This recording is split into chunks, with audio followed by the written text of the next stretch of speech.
Welcome to the banker lamp. Please enjoy the video. You begin by removing live indicators that create unique fingerprints. First, enable Do Not Disturb and disable overlays so transient UI won't appear.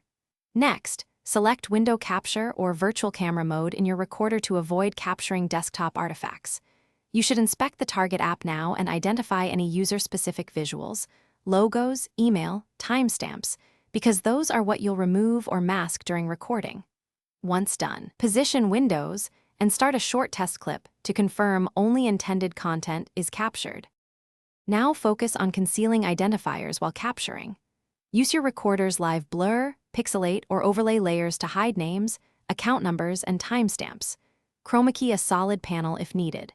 Record at a consistent resolution and aspect ratio, like 16:9, so exported files don't include scaling artifacts that fingerprint devices.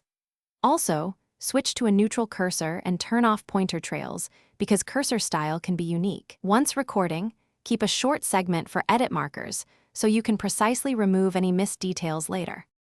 Finish by exporting with metadata stripped. Choose settings that remove exif/ipt and set generic codec/container names to avoid embedding device signatures.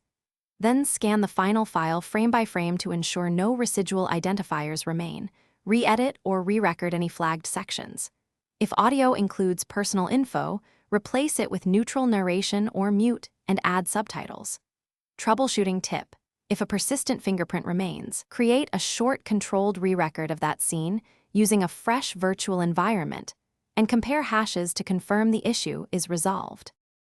Thanks for watching. If this was helpful, leave a like and consider subscribing. See you next time.